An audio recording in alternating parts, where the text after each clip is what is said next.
తండ్రి, దయగలిగిన మా దేవ, మహోన్నతుడా, మహాగణుడా, మహాశక్తి సంపన్నుడా, కృపగలిగిన మా తండ్రి, మీ పవిత్ర నామానికి స్తుతులు, స్తోత్రాలు. తండ్రి, ఈ దినాన మమ్మల్ని అందరినీ ఇక్కడ సమకూర్చి మరొక్కసారి ఆత్మతో సత్యముతో మిమ్మల్ని ఆరాధించుటకు, మమ్మల్ని స్వతంత్రులుగా చేసిన సత్యమందు మరింత లోతుగా ప్రతిష్ఠింప చేయబడుటకు మీరు మాకు ఇచ్చిన గొప్ప అవకాశాన్ని బట్టి మా రక్షకుడైన క్రీస్తు వారి పేరిట హృదయపూర్వకంగా కృతజ్ఞతాస్తుతులు చెల్లిస్తున్నాము. పిల్లలందరూ మీ మాటలు వినటానికి అనేక ప్రాంతాల నుండి ఇక్కడి వరకు తరలి వచ్చారు. వారి హృదయాలను వెలిగించండి, వాక్యంతో వారిని దీవించండి, ఆశీర్వదించండి.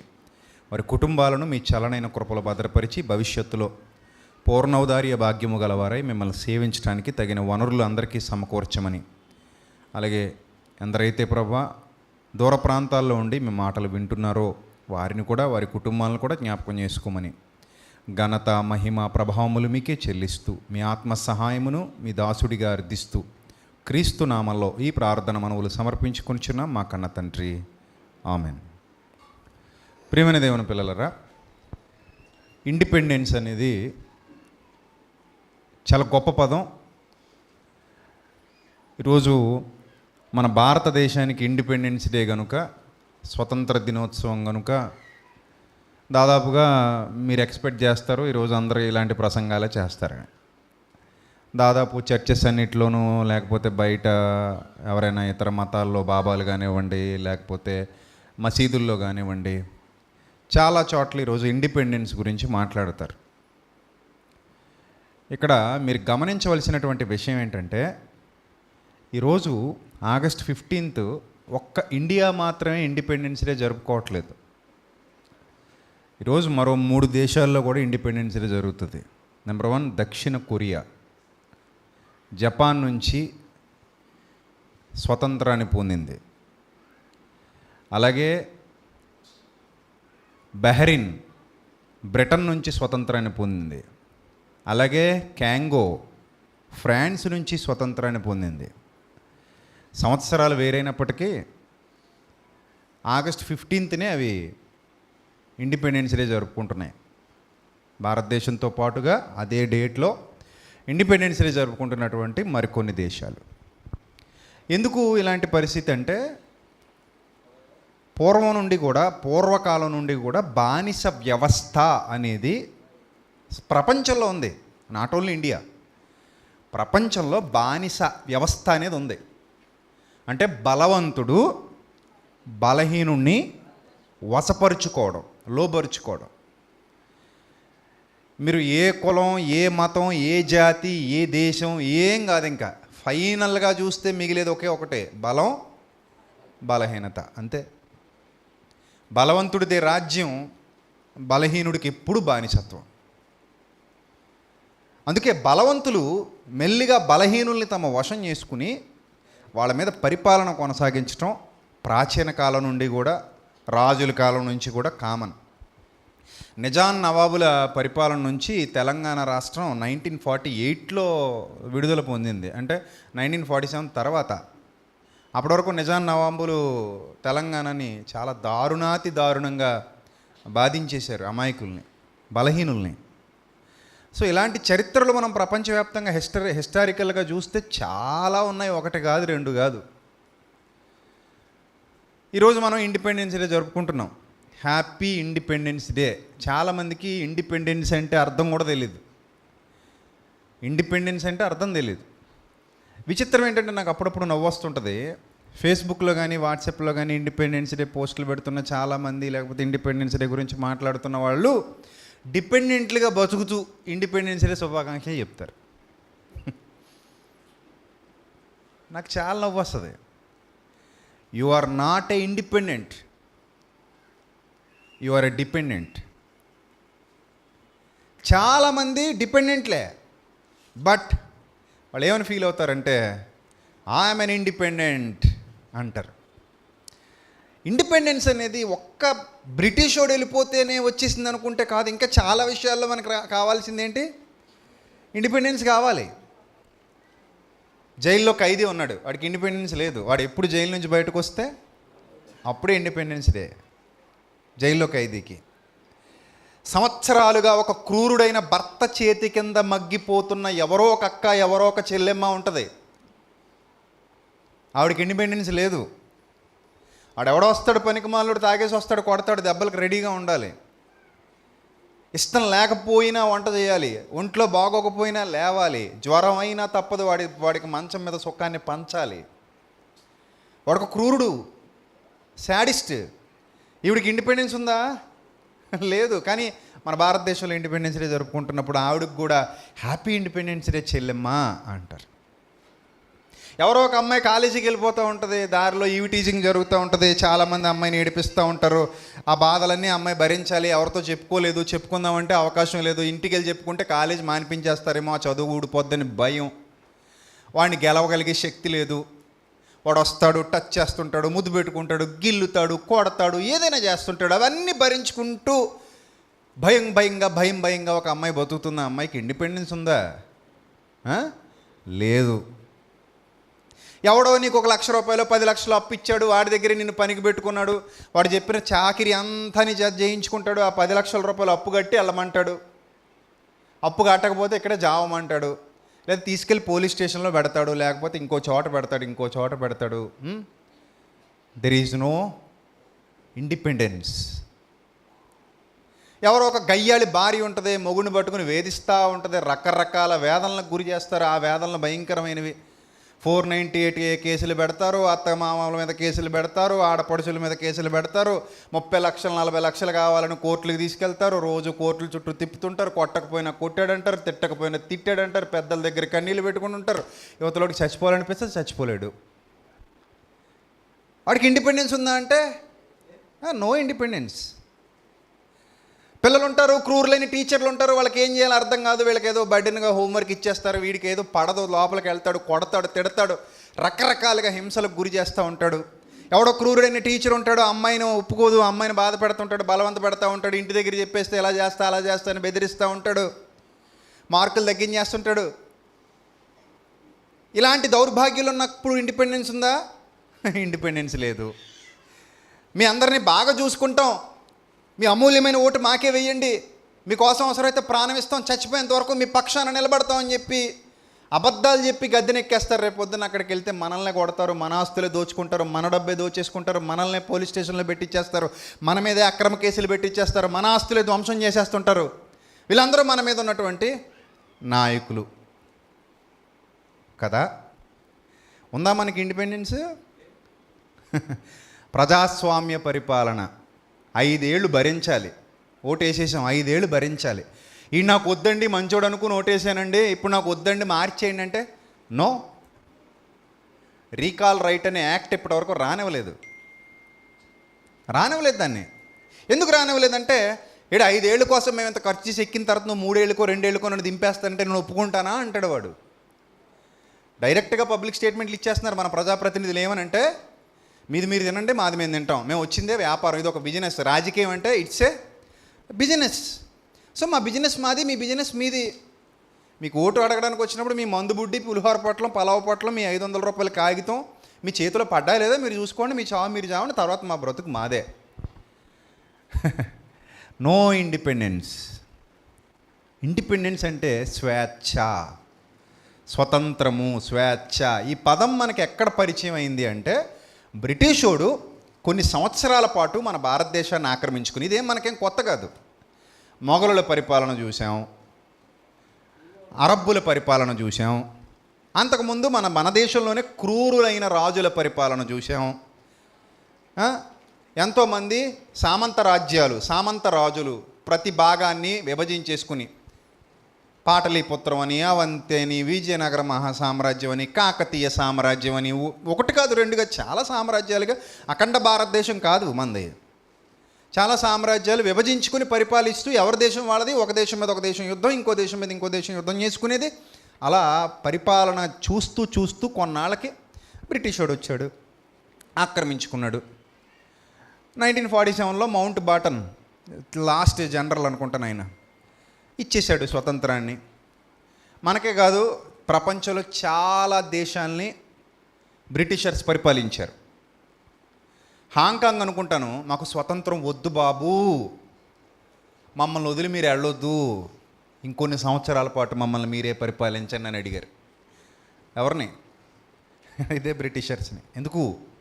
అభివృద్ధి కావాలి మాకు, ఎందుకంటే మాకు కొత్త కొత్త టెక్నాలజీస్ మీరు నేర్పిస్తున్నారని, మమ్మల్ని అభివృద్ధి చేయాలంటే మీరు ఉండాలని వాళ్ళు కొన్నాళ్ళ పాటు వాళ్ళనే ఉండమని బ్రతిమలాడుకున్న దేశం హాంకాంగ్. సో మనతో పాటు ఆ టైంలో ఒక సంవత్సరం అటు ఇటులో చాలా దేశాలకి బ్రిటిష్ గవర్నమెంట్ స్వతంత్రాన్ని ప్రకటించేసింది. అందుకే మనం ఒక అటు ఇటుగా అన్ని దేశాలు ఇండిపెండెన్స్ డే జరుపుకుంటాయి. కానీ ప్రియులరా, ఇండిపెండెన్స్ అనేది ఒక సమూహానికి కాదు, ఒక జాతికి కాదు, ఒక వ్యక్తికి మొదట రావాలి. మీకు అర్థం కావాలి నా మాటలు. ఇండిపెండెన్స్ అనేది ఎక్కడ ప్రారంభం కావాలి? ఒక వ్యక్తి దగ్గర ప్రారంభం కావాలి, ఒక మనిషి దగ్గర ప్రారంభం కావాలి. ఇప్పుడు మనల్ని బ్రిటిష్ పరిపాలనలో నుంచి బయటకు వచ్చేసాం.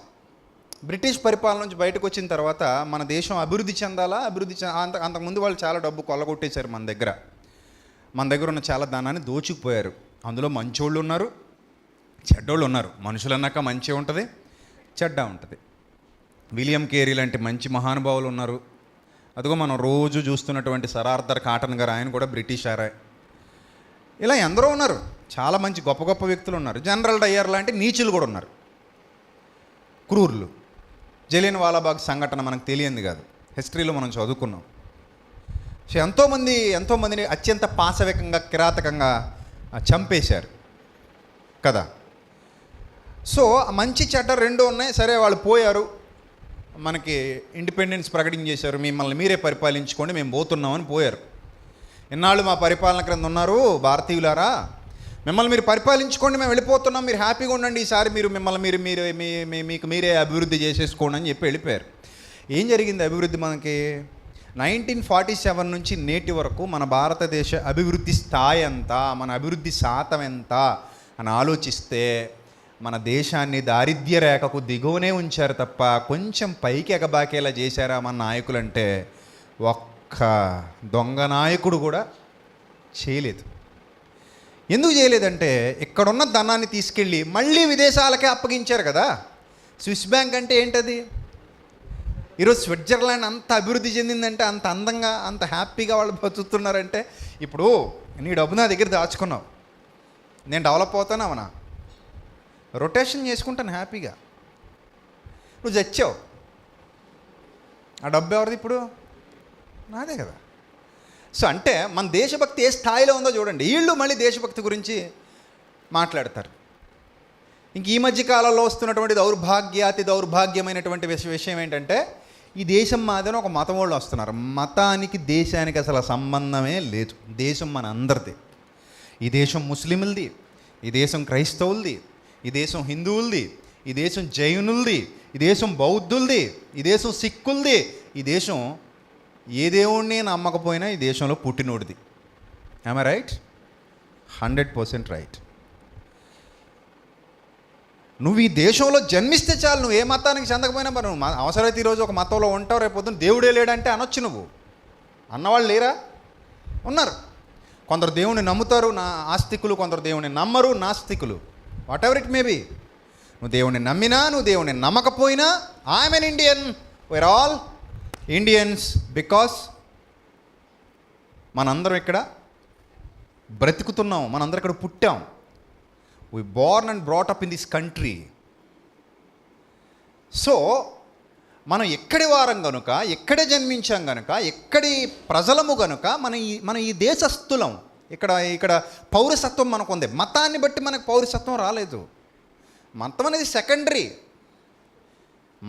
Secondary thing.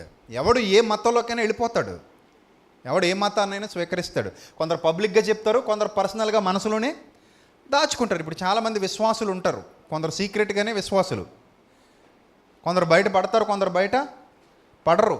నికోదేమో ఉన్నాడు అనుకోండి, ఆయన పబ్లిక్కా ప్రైవేటా? చెప్పండి. Private, not public. అందుకే భయపడుతూ ఎప్పుడు వచ్చాడు ఆయన? రాత్రిపూట వచ్చాడు. కానీ ఆయనకు విశ్వాసం ఉంది, నమ్ముతున్నాడు, ఆయన సత్యాన్ని నమ్ముతున్నాడు, సత్యం ఏదో ఉందని తెలుసుకోవడానికి ప్రయత్నం చేస్తున్నాడు. సో ఇప్పుడు మీరు గమనించవలసినటువంటి పాయింట్ ఏంటంటే, ఈ మంచి వాళ్ళు చెడ్డవాళ్ళు ఉన్నారు మన దేశంలో. ఇప్పుడు ఎక్కువ చెడ్డవాళ్లే ఉన్నారు. పావు గంటకి ఒక రేప్ కేసు నమోదవుతుంది నోవేడేస్ మన ఇండియాలో. పావు గంటకు ఒక రేప్ కేసు అంటే గంటకి ఎన్ని రేప్ కేసులు? 4 కేసులు. ఇవన్నీ తెలిసి, మరి తెలియకుండా ఎన్ని? We don't know. తెలియకుండా ఎన్ని జరుగుతున్నాయో మనకు తెలియదు. ఎందుకు ఇలా జరుగుతుందంటే, ఒక అమ్మాయికి ఇండిపెండెన్స్ లేదు అక్కడ, ఒక అమ్మాయికి స్వేచ్ఛ లేదు, ఎప్పటికీ స్వేచ్ఛ లేదు. అలాగే ఒక అబ్బాయి దగ్గర స్వేచ్ఛ ఉండదు, వాళ్ళ జీవితాల్లో ఎప్పటికీ స్వేచ్ఛ ఉండదు. మనం డిపెండెన్స్గా బ్రతుకుతూ ఇండిపెండెన్స్ అనుకుంటున్నాం. ఆలోచించండి ఒక్కసారి. మీ అందరినీ సూటిగా ఒక ప్రశ్న అడుగుతాను. ఎవరిలో అయితే గిల్టీ ఫీలింగ్ ఉందో, ఇక్కడ కూర్చున్న మీ అందరిలో ఎవరిలో అయితే గిల్టీ ఫీలింగ్ ఇంకా కంటిన్యూ అవుతూ ఉందో, మీరెవ్వరు ఇండిపెండెన్స్ కాదు. అర్థమైందా మీకు? గిల్టీ ఫీలింగ్ అంటే ఏంటి? అపరాధ భావన. ఏదో చిన్నది ఉంటుంది లోపల, అపరాధ భావన. ఈ అపరాధ భావన మనకున్నప్పుడు మనం ఇండిపెండెన్స్ ఎలా అవుతాం? We are not independence. మనల్ని ఏది ఏలుబడి చేస్తుందో దానికి మనం ఏమైపోయాం? దాసులు అయిపోయాం. పాపము చేయు ప్రతివాడు పాపమునకు దాసుడు అన్నాడు. నేను ఒకవేళ పాపిని అయితే నాకు ఎప్పుడో గిల్టీ ఫీలింగ్ నన్ను వెంటాడుతూనే ఉంటుంది. I'm a sinner, I'm not holy. So ఎప్పుడు నన్ను గిల్టీ ఫీలింగ్ వెంటాడుతుంది. సో నేను ఇప్పుడు డిపెండెంట్నా ఇండిపెండెంట్నా అంటే, ఆమె dependent, I'm not an independent. So ఈరోజు సమాజంలో ఎంతమంది ఇలా బ్రతుకుతున్నారు మీరు ఒకసారి ఆలోచన చేయండి. మనకిష్టం లేకపోయినా ఒక పని చేస్తున్నాం అంటే మనం ఇండిపెండెన్స్ కాదండి. అది మంచిదా చెడ్డదా పక్కన పెట్టండి. మంచిదైతే ఒక్కోసారి ఇష్టం లేకపోయినా చెయ్యాలి, తప్పదు. చెడ్డది కూడా ఇష్టం లేకపోయినా చేసే స్థితిలో ఉన్నామంటే మనం డిపెండెన్సా?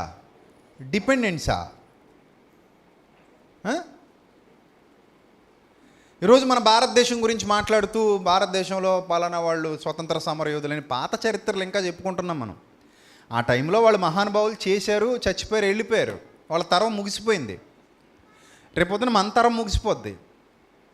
ఆ తర్వాత మనం కాని వాళ్ళు మళ్ళీ భూమి మీదకి వస్తారు. అప్పుడు ఎవడైనా మళ్ళీ వస్తే వాళ్ళు పోరాడుకుంటారు. ఏ తరానికి ఆ తరమే. తరం అయిపోయిన తర్వాత మనం చేయగలిగింది ఏమీ లేదు.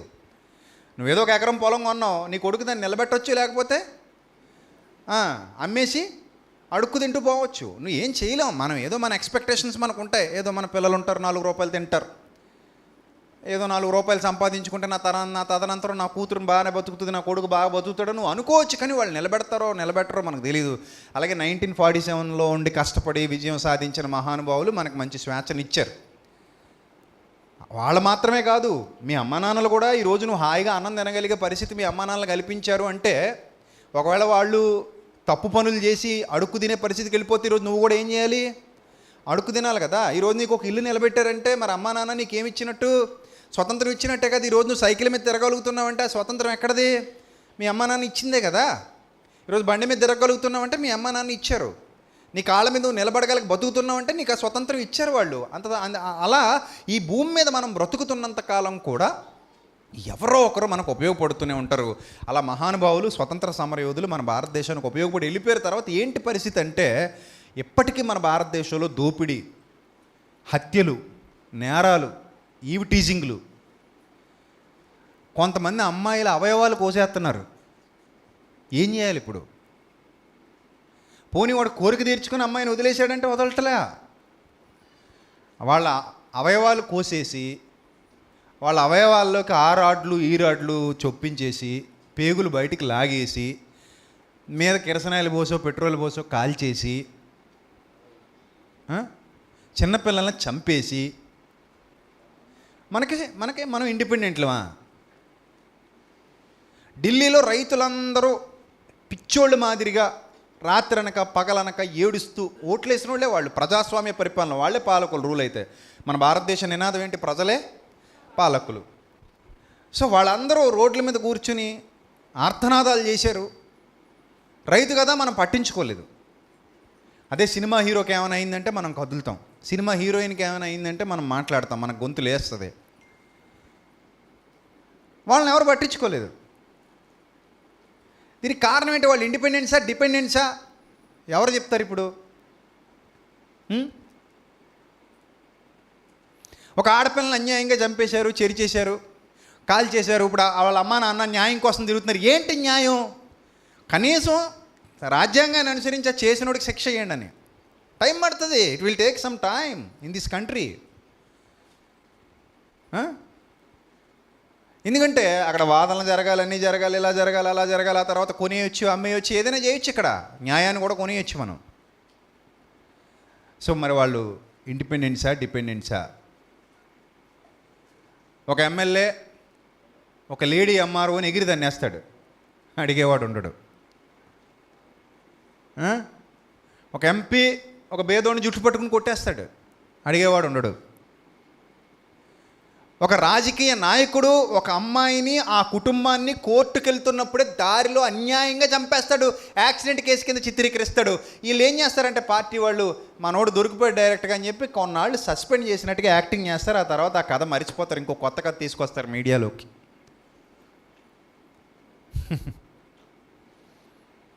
మనం ఇండిపెండెన్సా డిపెండెన్సా?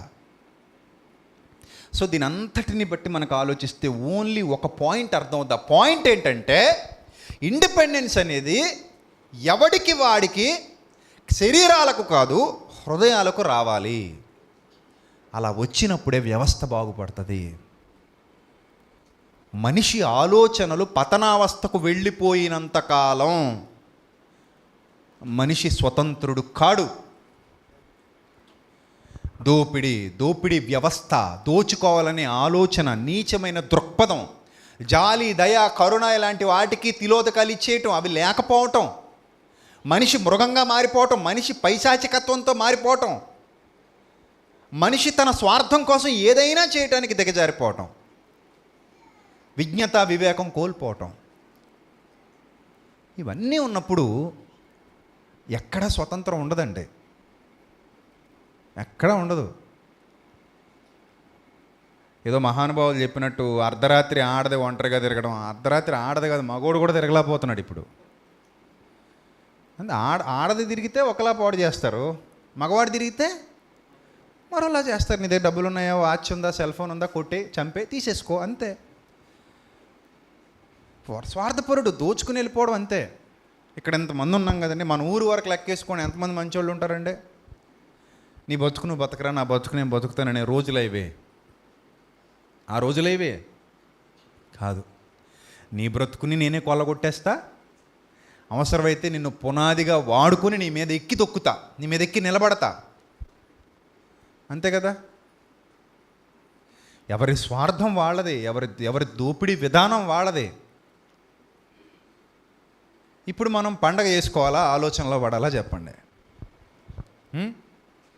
పండగ చేసుకోవాలా, ఆలోచనలో పడాలా? అందుకే ప్రభు చాలా స్పష్టంగా చెప్పాడు, పాపము అనగా ఆజ్ఞను అతిక్రమించటం.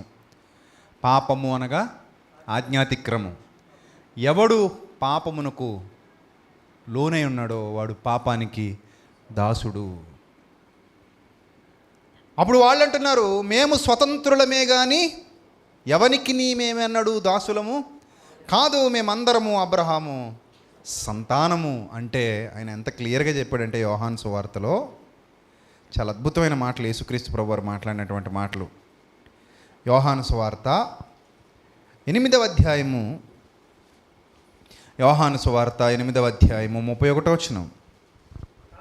కాబట్టి యేసు తనను నమ్మిన యూదులతో, మీరు నా వాక్యమందు నిలిచిన వారైతే నిజముగా నాకు శిష్యులై ఉండి సత్యమును గ్రహించెదరు, అప్పుడు సత్యం మిమ్మును స్వతంత్రులనుగా చేయునని చెప్పగా, వారు మేము అబ్రహాము సంతానము, మేము ఎన్నడును ఎవనికి నీ దాసులమై ఉండలేదే, మీరు స్వతంత్రులుగా చేయబడుతురని ఎలా చెప్తున్నామని ఆయనతో అన్నారు. అందుకు యేసు, పాపం చేసే ప్రతివాడు పాపానికి దాసుడని మీతో నిశ్చయంగా చెప్తున్నాను అన్నాడు. ఎస్, ఒక గిల్టీ ఫీలింగ్ నిన్ను వెంటాడుతూ ఉంటుంది. నువ్వు ఇండిపెండెంట్గా బతకాలి అంటే ఏ సంఖ్యలా నీ మెడకు పడకుండా చూసుకోవాలి. ఏ సంఖ్యలా నీ మెడకు పడకూడదు. చిన్న సంఖ్యల పడినా నువ్వు ఇండిపెండెంట్వి కాదు. నీ మనసులో ప్రశాంతత ఉండదు. నీకు 2 విషయాలు చెప్తాను, గుర్తుపెట్టుకోండి. Positive, negative. అంటే ప్రతికూలము లేదా అనుకూలము. ప్రతికూలమైన ఆలోచన ఏంటి అని అడిగితే, నీ మనసు ఎప్పుడైతే ప్రశాంతంగా ఉండదో అది ప్రతికూలం. నీ మనసు ఎప్పుడైతే ప్రశాంతంగా ఉంటుందో అది అనుకూలం. అంతే.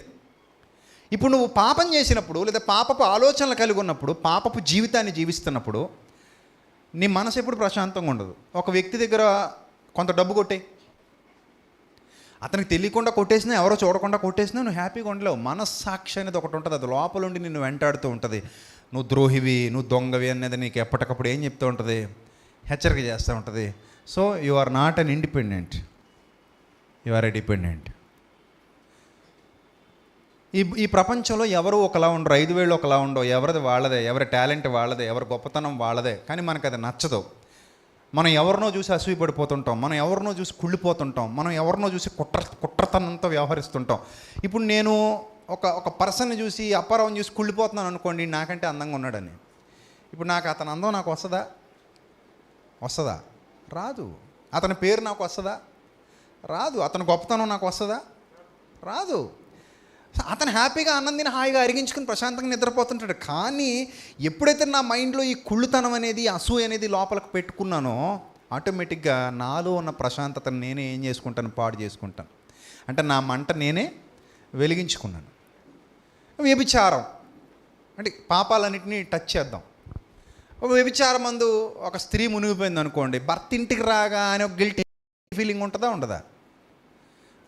భర్త ఇంటికి రాగానే గిల్టీ ఫీలింగ్ ఉంటుంది. భయంగానే బ్రతుకుతుంది. తిండి తిన్నా అదే వంట పట్టదు. ఎందుకు వంట పట్టదంటే, ఎప్పుడు ఈ విషయం లీక్ అయిపోతే అప్పుడు తన జీవితం ఏమైపోయినట్టు? కొలాప్స్ అయిపోయినట్టే. ఆ విషయం లీక్ అవ్వనంత వరకే. వన్స్ విషయం లీక్ అయిపోయింది అనుకోండి, ఏమవుతుంది? ఇబ్బందే. సో ఇలా ప్రతి విషయంలో, ఒక దొంగతనం కానివ్వండి, వ్యభిచారం కానివ్వండి, అబద్ధం కానివ్వండి, మోసం కానివ్వండి, అసూయ కానివ్వండి, ద్వేషం కానివ్వండి, ఇంకేమైనా సరే మనం వాటిని ఎంటర్టైన్ చేస్తున్నాం అంటే వాటికి మనం ఏమయ్యామని అర్థం? దాసులమయ్యామని అర్థం. నువ్వు ఎప్పుడైతే ఎంతకాలం అయితే వాటిని ఎంటర్టైన్ చేస్తూ బ్రతుకుతావో అంతకాలం నువ్వు వాటికి దాసుడివి, దాసురాలివే. You are not an independent, you are a dependent.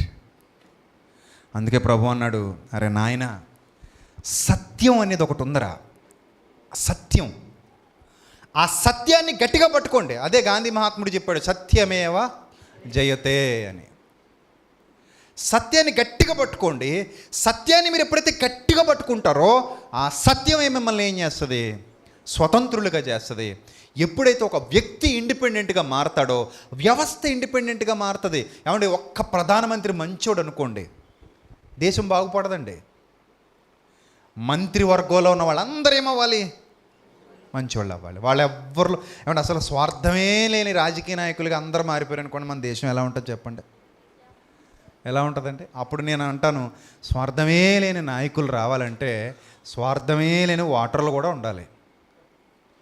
స్వార్థం ఉన్న ఓటర్లలో నుంచి, ఇప్పుడు నాయకుడు ఎవడో ఒకప్పుడు ఓటర్ ఏమవుతాడు?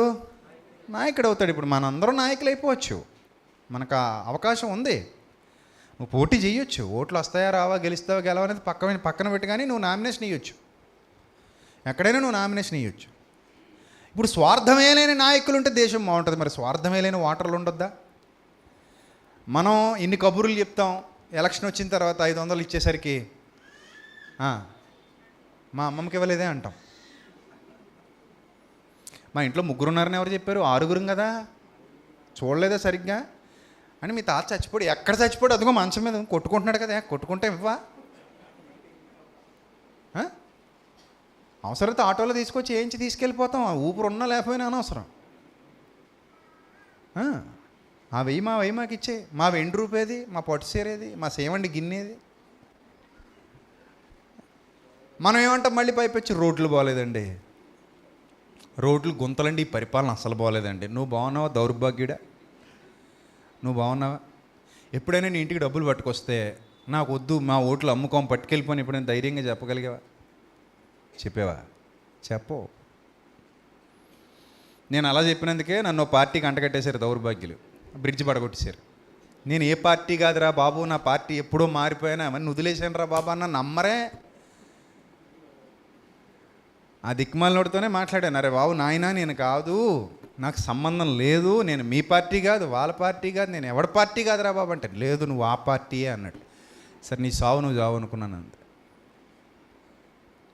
మనకు మళ్ళీ ఎక్స్ట్రాగా ఒక 5 లక్షలు అయింది, కొంచెం పెద్ద బ్రిడ్జ్ వచ్చింది, అటు పదవి ఊడిపోయింది, దరిద్రం వదిలింది. మళ్ళీ ఇప్పుడు మళ్ళీ ఇలా అంటే మళ్ళీ ఏమంటాడు, అదిగో నువ్వు అలా అన్నావంటే నువ్వు ఆ పార్టీ అంట. నేను నిన్ను అన్నందుకు అందుకు కాదు, నాకు కడుపు కాదు అంటున్నాను. అనవసరంగా కష్టపడి కష్టార్జితంతో కట్టుకున్న మా బ్రిడ్జ్ కూల్చేసావు, అది మా బాధ అంతే, అంతకుమించి ఏమీ లేదు. అది కూడా పట్టించుకోవడం మానేసం, అయిపోయింది. సో నువ్వు ఎప్పుడైనా చెప్పావాలా, నాకు వద్దు నాయన నీ డబ్బులు నాకు వద్దు, నా ఓటు ఏదో వేస్తే వేస్తా లేదంటే లేదు, నాకు నీ డబ్బులు వద్దని చెప్పావా? చెప్పు.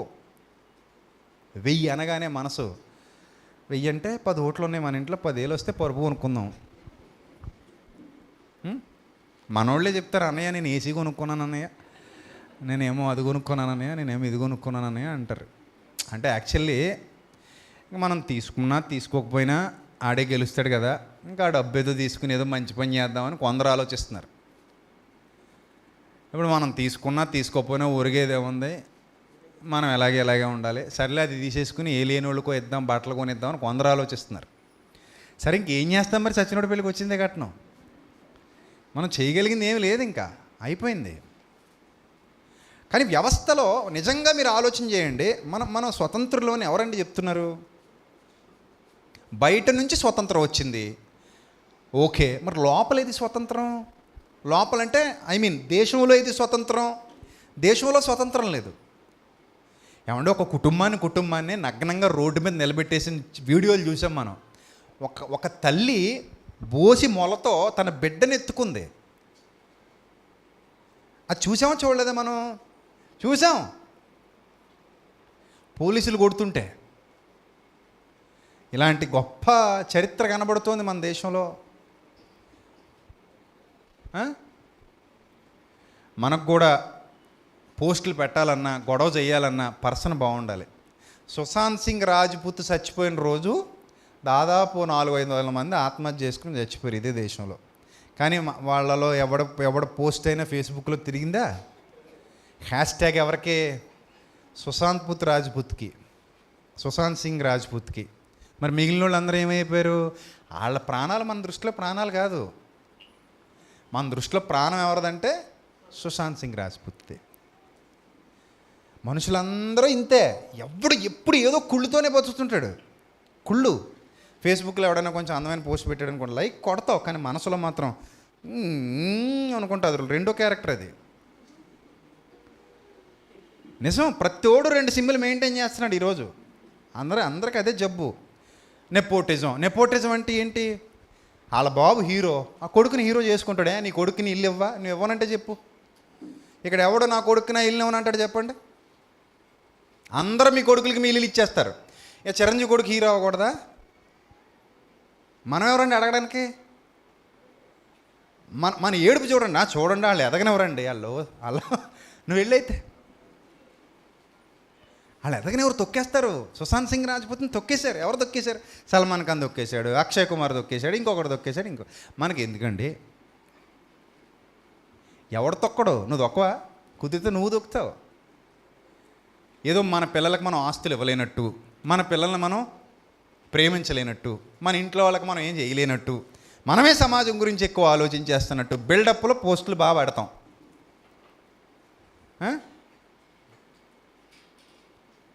ఇలా ఉంటే మన సేవకులు ఉన్నారండి, సత్యం చెప్పే సేవకులు అనుకుందాం. ఎవడ కుళ్ళు ఉండదు చెప్పండి? ఎవడ అసూయపడ్డు? వీళ్ళకైతే చెప్పు. మళ్ళీ మేము స్వతంత్రంలో అంటారు. మళ్ళీ నువ్వు కుళ్ళిపోకుండా ఇబ్బంది పడకుండా వదిలే ఫ్రీగా. సంఘానికి రిస్ట్రిక్షన్ పెట్టుకుని వాడి సభకెళ్ళకి ఈడి సభకి వదిలే. మనం వదలం కదా, అవునా కదా? ఆలోచించండి. ఒక వ్యక్తి తప్పు వ్యక్తి అయితే ఆ వ్యక్తి క్యారెక్టర్ చెడ్డది, వాడు మిమ్మల్ని దారి తప్పిస్తున్నాడు, మీరు ఆగండి, దాంట్లో అర్థం ఉంది. అది నిజంగా ఆ మందను కాచుకునే విధానం. కానీ అలాగాదే మంచిగా ఉన్న వ్యక్తిని కూడా చెడ్డ చేసి చూపించే అసూయ, ద్వేషం, కపటం మనలో ఉన్నంత కాలం మనం ఇండిపెండెంట్లమా డిపెండెంట్లమా? చెప్పండి, డిపెండెంట్లమే. కాబట్టి ఈ ప్రపంచానికి మతాన్ని పరిచయం చేసిన వాడిగా కనబడుతున్న మహానుభావుడు మన రక్షకుడైన యేసుక్రీస్తు. ఆయన చెప్పిన మాట నాయకులకి, విశ్వాసులకి, ఓటర్లకి, సామాన్య మానవులకి అందరికీ ఆదర్శం అండి. ముందు ఇండిపెండెన్స్ అనేది నీ హృదయంలో సాధించమన్నాడు ఆయన. ఇండిపెండెన్స్ ఎక్కడ రావాలి? నీ హృదయంలో రావాలి, అక్కడ సాధించు. ఎప్పుడైతే నీ హృదయంలో ఇండిపెండెన్స్ సాధిస్తావో ఆటోమేటిక్గా నీ చుట్టూ వాళ్ళు అందరూ బాగుంటారు. అంతే కదండి. నేను మంచోడిని అనుకోండి, నేను నీకు హాని చేయను కదా, నువ్వు బాగుంటావు, నేను బాగుంటాను. నేను బిల్లాడిని అనుకోండి, నువ్వు బాగోవు, తర్వాత నేను బాగోను. అవునా కదా? మీరు ఆలోచించండి. ఇప్పుడు నేను ముందు నాలో ఆ స్వతంత్రాన్ని నేను సాధించగలిగిన నాడు నా చుట్టూ ఉన్న వాతావరణం బాగుంటుంది. ఈరోజు మన దేశం ఎలా అయిపోయిందంటే కారణం ఇదే కదండి. ఏమంటే ఇదే రాజకీయ నాయకులు సిగ్గు సెరవ లేకుండా వెళ్ళి మళ్ళీ దేవుళ్ళ మీద ఒట్లేస్తున్నారు. వీళ్ళు అంట అయితే డైరెక్ట్గా డబ్బు తినేసి దాన్ని ఏమనాలి? డైరెక్ట్గా డబ్బు తినేసి అందరికీ తెలిసిపోయా కూడా నేను పవిత్రుడిని ఒట్టేసేవాళ్ళు ఇల్లు. అంటే అటు దైవభక్తి లేదు, ఇటు దేశభక్తి లేదు. ఇలాంటి సమాజంలో మనం ఉన్నాం. డైరెక్ట్ ఓటుకు నోట్లు కేసుల్లో దొరికిపోతారు. తర్వాత వాళ్ళు ఏమవుతారు? మళ్ళీ నాయకులు అవుతారు, పాలకులు అవుతారు. ఇది పరిస్థితి.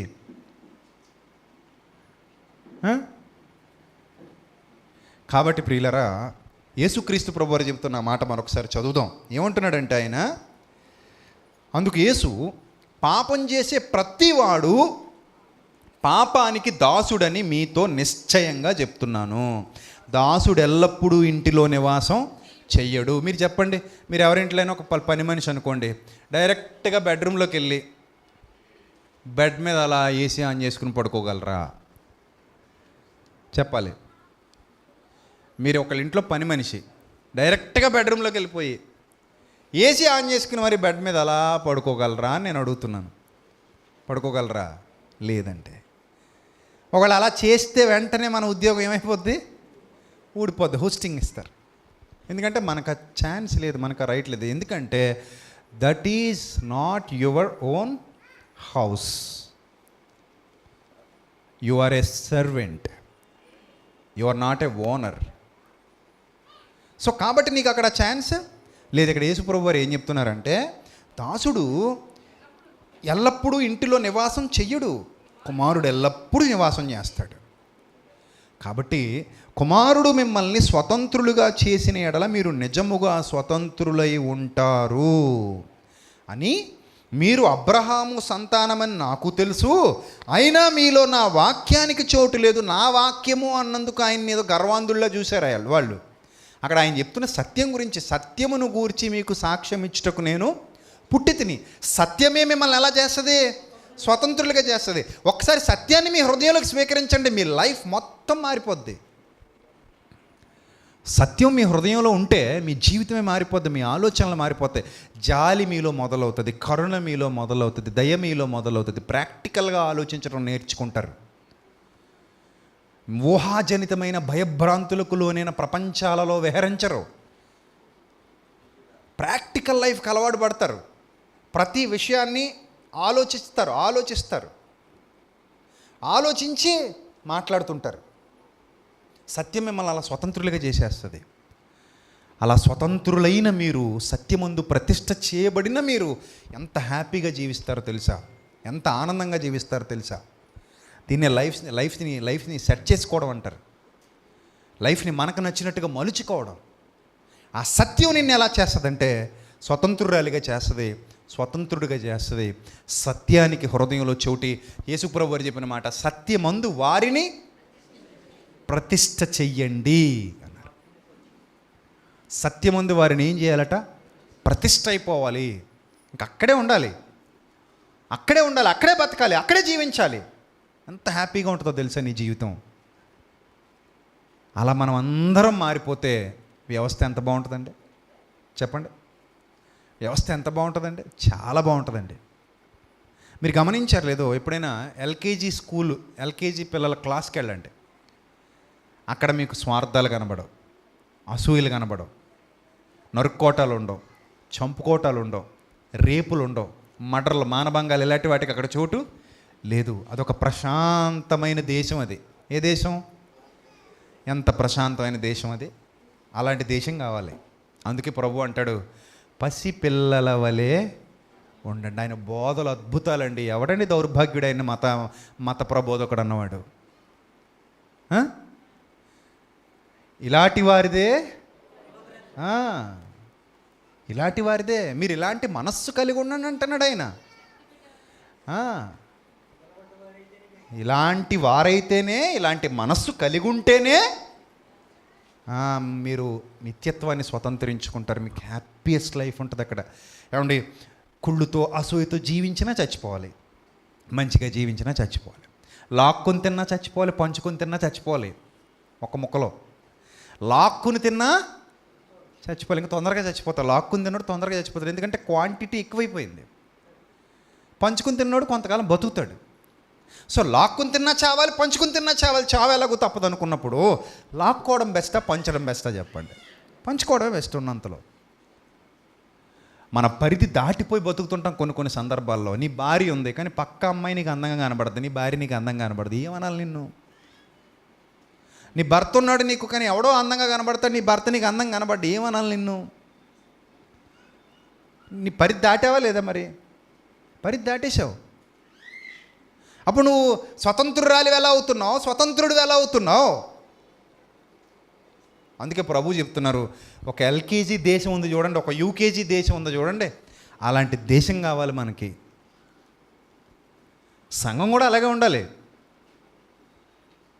రీసెంట్గా ఒక వీడియో ఫేస్బుక్లో తిరుగుతుంది. సంఘంలో కొట్టుకుంటున్నారు, చక్కగా కొట్టుకుంటున్నారు. గుంటూరు అనుకుంటాను. ఎందుకు కొట్టుకుంటారు? పలానోడికి పదవి ఇచ్చారు, నాకు ఇవ్వలేదు, అంతేనా? పలానోడికి డబ్బులు ఇచ్చారు, అందరికీ ఆ పోస్టే కావాలి. ఏ పోస్టు? ఇస్కరియోతు యూదా పోస్టు. సో నాకు ఇవ్వలేదు. నేను వెళ్ళాను, నన్ను పలకరించలేదు, నేను వెళ్ళాను, నన్ను గౌరవించలేదు, నేను వెళ్ళాను, నన్ను ముద్దు పెట్టుకోలేదు. ఏంది అసలు ఇది? చిన్నపిల్లలు అలాంటివి ఏ ఉండవు. వచ్చామా, తిన్నామా, ఆడుకున్నామా, వెళ్ళిపోయామా. అబ్బాబ్బాబ్బా, ప్రశాంతతే వేరండి. ఆ ప్రశాంతతే వేరు. చిన్నతనంలో మనం అలా ఉండేవాళ్ళం, మెల్లిమెల్లిగా సైతాన్యం అయిపోయాం. పెరిగి పెద్ద అయ్యి ఏమైపోయాం? సాతాన్లు అయిపోయారు. లేకపోతే ఆ వెలుగులో ఎంత హ్యాపీగా ఉండేదే కదా జీవితం. ఇప్పుడు కూడా అదే వెలుగులో మనల్ని ఉంచాలనే ప్రభు మనకు బోధిస్తూ అంటున్నాడు, నాయన ఈ లైఫ్లో నీకు ఏది శాశ్వతంగా, నువ్వు కళ్ళ ముందు ఇప్పుడు కనబడుతున్నవి అన్నీ టిక్మని మాయమైపోతాయి, అన్నీ మాయమైపోతాయి, ఏముండవు. చివరకు నువ్వు ధరించుకుని దేహం కూడా మెల్లిగా మట్టిలో చీకిపోద్ది, మెల్లిగా మట్టిలో కలిసిపోద్ది. అది మన జీవితం. అందుకే ఉన్నంతకాలం నీ బ్రతుకు నువ్వు బ్రతుకు, దాంతోపాటు నీ పరిధి దాటకుండా బ్రతుకు. నీ పరిధిలో నువ్వు బ్రతుకు. ప్రభు నేను బ్రతకొద్దని చెప్పలేదు. మనం ఇతరులకు బడి ఆడవలసిన అవసరత లేదు. మన పరిధిలో మనం బ్రతికితే సరిపోద్ది. ఇతరులను దోచుకోకుండా, ఇతరులకు అన్యాయం చేయకుండా, ఇతరులను ఇబ్బంది పెట్టకుండా మన పరిధిలో మనం బ్రతుకుతూ, మనం, మన కుటుంబం, మన పిల్లలు, మన సంఘం, మన జీవితం, మన లోకం హ్యాపీగా ఉంది కదా. కానీ అది దాటిపోతుంటారు చాలామంది, పరిధి దాటిపోతారు. ఎదుటోని చంపేయాలి, మనం బతకాలి, ఎదుటోని కొట్టేయాలి, మనం బతకాలి.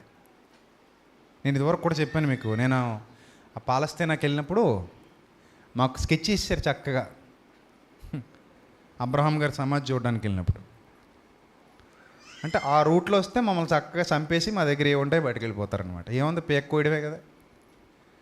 లక్కీగా మేము ఇంకా యాకోబు గారి సమాధి దగ్గరికి వెళ్ళకుండా ఇటు నుంచి ఇటు తిరిగి వచ్చి కారు ఎక్కి వచ్చేసాం సార్. ఆడ ఇంకా కారులో అద్దంలో చేయబెట్టేస్తున్నాడు, ఏదో రకంగా లాగేసుకుందామని. వచ్చేసాం స్పీడ్గా. మన దేశం కానీ దేశం, మనకు సంబంధం లేదు అక్కడ. అక్కడ భాష మనకు తెలియదు, మనల్ని పట్టించుకునే నాదురుండి చంపేసి ఇసుకలుగా పెట్టేయచ్చు, అడిగేవాడు ఉండడు. అలాంటి సిచ్యువేషన్స్ వస్తుంటాయి ఒక్కోసారి. అంటే ఏంటి స్వార్థం? నువ్వు ఇండిపెండెంట్ ఎలా అవుతావు? మన దేశానికి వచ్చిన ఒక విదేశస్తురాలని రేప్ చేసి పంపించేశారు, చంపేశారు ఆ మధ్యకాలంలో. ఎలా మనం గొప్పవాళ్ళు అవుతున్నాం?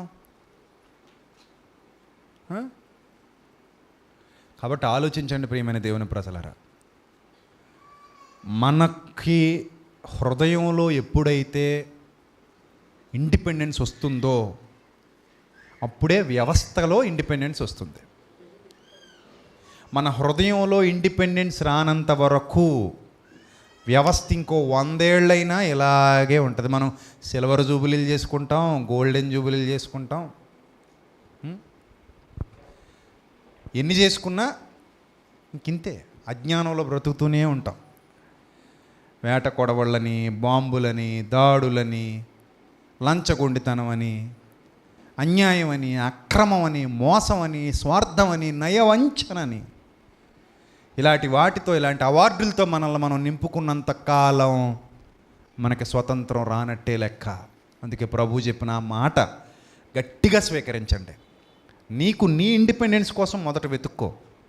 నువ్వు స్వతంత్రంగా బ్రతుకు, స్వతంత్రురాలిగా బ్రతుకు, దాసిగా కాదు, దాసుడిగా కాదు. ప్రశాంతమైన జీవితం. నేను ఎవరికి ఏ కీడు చేయకుండా, కనీసం మనసులో కూడా కీడు తలంచకుండా, నా కుటుంబం, నా వాళ్ళు, నా పరిధి. మన పరిధి పెద్దదే ఉండదండి. మహా అయితే మన పరిధి కోటాను కోట్ల ప్రపంచంలో 850 కోట్ల మంది ఉన్నారు. నీకు తెలిసిన వాళ్ళు ఎంతమంది చెప్పు? టకటగా చెప్పాలి. ఎంతమంది ఉంటారు నీకు తెలిసిన వాళ్ళు? అంటే తెలిసిన వాళ్ళు చాలామంది ఉంటారు. తెలిసిన వాళ్ళు అంటే నీతో జీవితాన్ని పంచుకుంటూ బతికేవాళ్ళు ఎంతమంది ఉంటారు? తిప్పి కొడితే 100 దాటదు నెంబరు. కొంతమందికి అయితే 100 కూడా ఉండదు. ఏ నాగలాటోడుకో పోనీ ఒక 100 ఉంటుంది, 200 ఉంటాయి. 850 కోట్ల మందిలో 200 లెక్కవా? చెప్పండి. 850 కోట్ల మందిలో 200 లెక్క.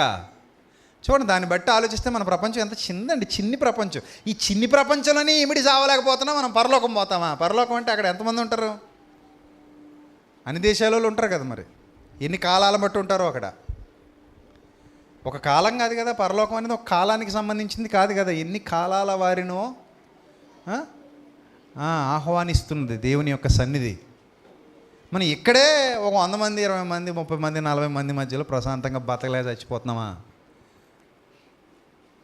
నిజమైన ఇండిపెండెన్స్ ఎప్పుడో గుర్తుపెట్టుకోండి. అది దేశానికైనా వ్యక్తికైనా మనస్సులో కలిగినదే నిజమైన స్వతంత్రం. కానీ దాన్ని ఒప్పుకోలేదండి దౌర్భాగ్యులు. వీళ్ళు ఏమంటారంటే, మేము ఎవరికి దాసులం కాదంటే, నాయన మీరు పాపానికి దాసులేరా, మీ బతుకంతా గిల్టీ ఫీలింగ్తోనే బతుకుతున్నారు, మీకెక్కడుంది నిజమైన హ్యాపీనెస్? మీకు లేదు, మీ మనసులో వెలుగు లేదు, మీ మనసులో సంతోషం లేదు. ఇప్పుడు వీళ్ళు ఈయన రాళ్ళతో కొట్టేద్దామని ట్రై చేస్తారు. అంటే ఏంటి, నీ ఉనికికి ఇబ్బంది ఏర్పడిందనా? అసలు యేసుప్రభుని రాళ్ళతో కొడితే వచ్చే లాభం ఏంటి? కొట్టకపోతే వచ్చే నష్టం ఏంటి చెప్పండి? ఏం లేదండి, కొట్టాలి. చూసారా? సో వాళ్ళకి ఇండిపెండెన్స్ లేదు. ఇప్పుడు మీ అందరినీ పరీక్షించుకోండి. బయట ప్రపంచానికి మనమేమి జవాబుదారీలం కాదు, వదిలేద్దాం. మనల్ని మనం పరీక్షించుకుందాం. మనల్ని మనం ఏమని పరీక్షించుకుందాం అంటే, నేను డిపెండెంట్నా, ఇండిపెండెంట్నా? నేను స్వేచ్ఛావాయువులు పీల్చగలుగుతున్నానా? స్వేచ్ఛగా బ్రతకగలుగుతున్నానా? స్వతంత్రంగా బ్రతకగలుగుతున్నానా? ప్రశాంతంగా బ్రతకగలుగుతున్నానా? సంతృప్తి కలిగి బ్రతకగలుగుతున్నాను? సంతృప్తి లేకపోతే మీరు 100 ఏళ్ళు బతికినా హ్యాపీనెస్ ఉండదు, చెప్తున్నాను కదా. వంకాయ కూర తింటూ బిర్యానీ కోసం ఏడుస్తుంటారు, ఉన్నారా లేదా అలాంటి వాళ్ళు? ఇల్లు ఉంటుంది మనకి, కానీ ఆ ఇల్లు నచ్చక ఇంకొక ఇల్లు కోసం ఏడుస్తుంటాం. అదే ఇంక జీవితం మొత్తం సంతృప్తి లేకుండానే బ్రతుకుతాం. ఎప్పుడు హ్యాపీగా ఎవడుంటాడంటే సంతృప్తి కలిగినోడు. సంతృప్తి లేనోడు మళ్ళీ ఇండిపెండెంట్ కాదు, వాడు బందికానాలో ఉన్నాడు ఇంకా. అర్థమైందా?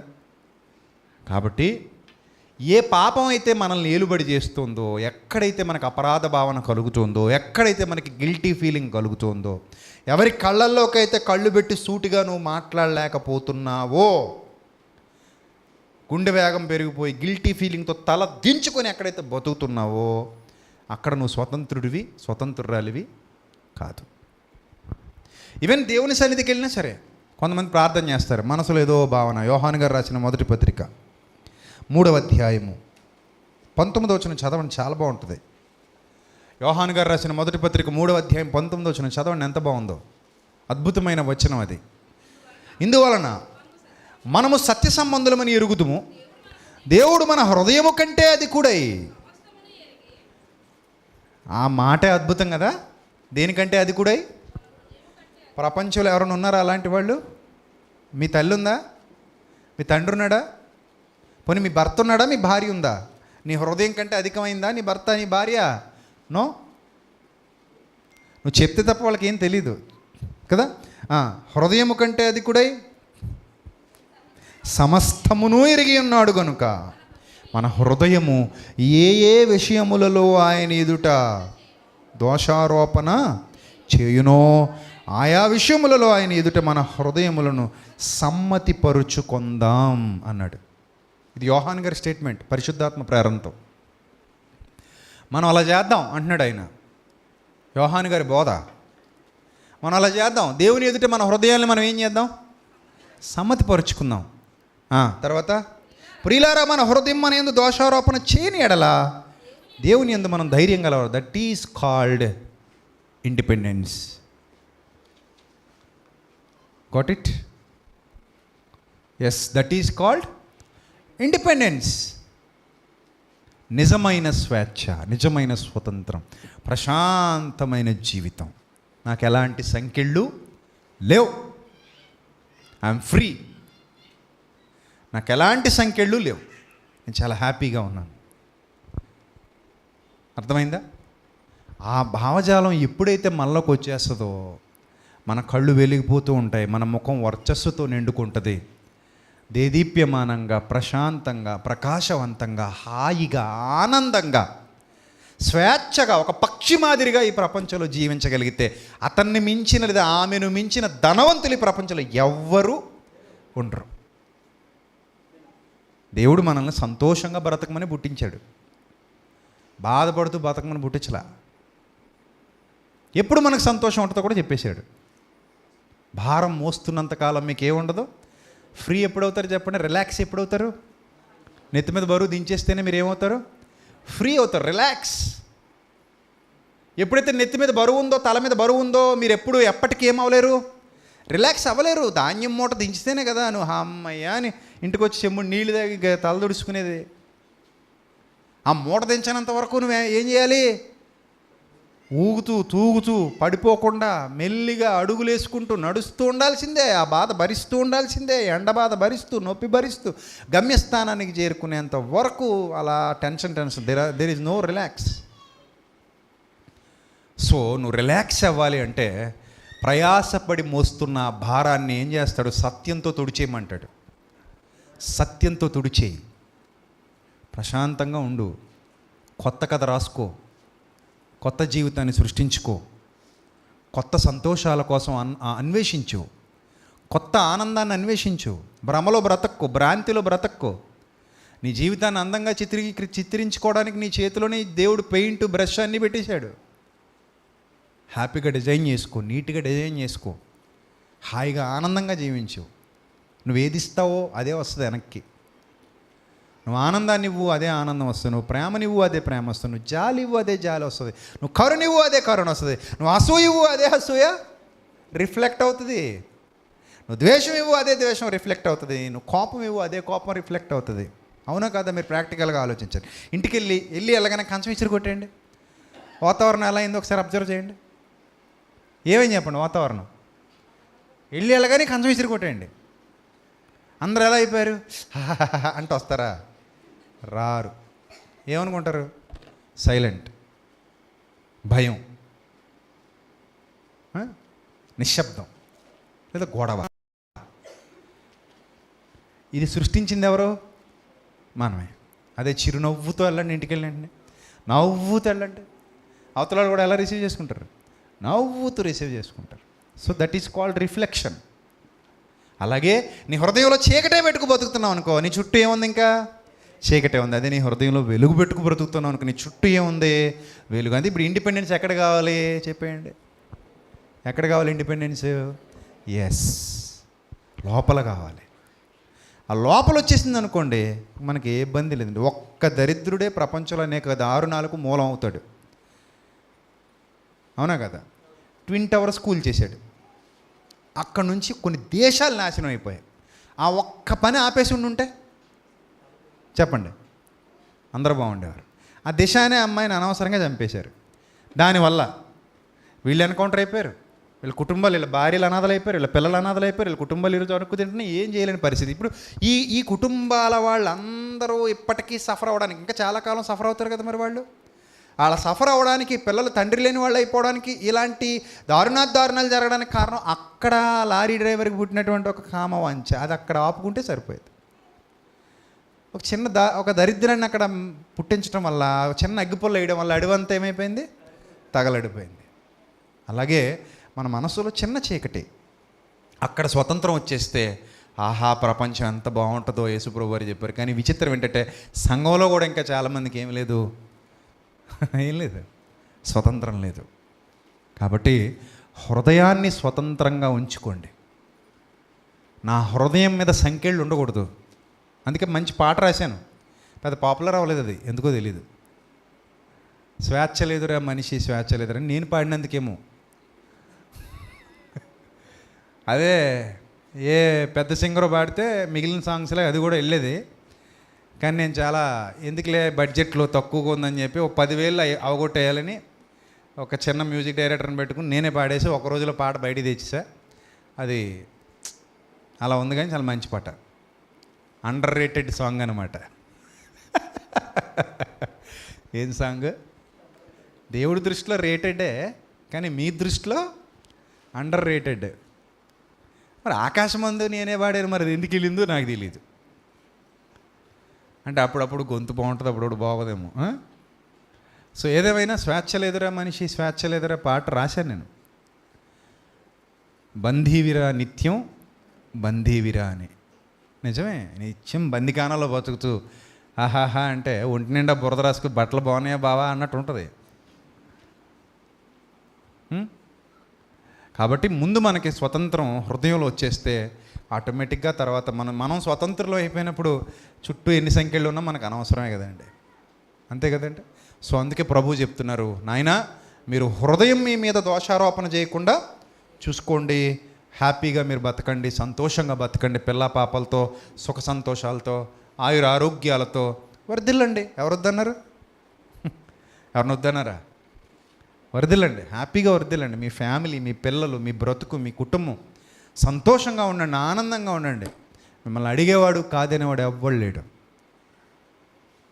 హృదయంలో ముందు స్వతంత్రాన్ని సంపాదించుకోండి. God bless you all. తలలో వంచండి, ప్రార్థన చేసుకోండి. పరిశుద్ధుల ప్రేమ కలిగిన తండ్రి, దయగలిగిన మాత, ఎంతవరకు మీ పిల్లలకు విలువైన మీ జ్ఞానం హక్కులు అందించడానికి మీరు ఇచ్చిన ఈ విలువైన సమయాన్ని బట్టి స్తోత్రం తండ్రి. మీ పిల్లలు బలపరచండి, మీ కృపలో భద్రపరచండి.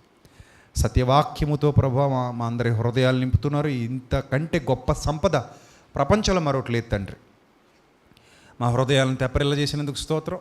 మీ బిడ్డలుగా మమ్మల్ని బలపరచండి, మీ కృపలో మమ్మల్ని అందరినీ వర్ధిలింప చేయమని ఘనత మహిమ ప్రభావములు మీకే చెల్లిస్తూ క్రీస్తు నామములో ఈ ప్రార్థన మనల్ని అడిగి వేడుకొనిచున్నాం మా కన్న తండ్రి, ఆమేన్. అందరికీ వందనాలు. May God bless you all. Thank you.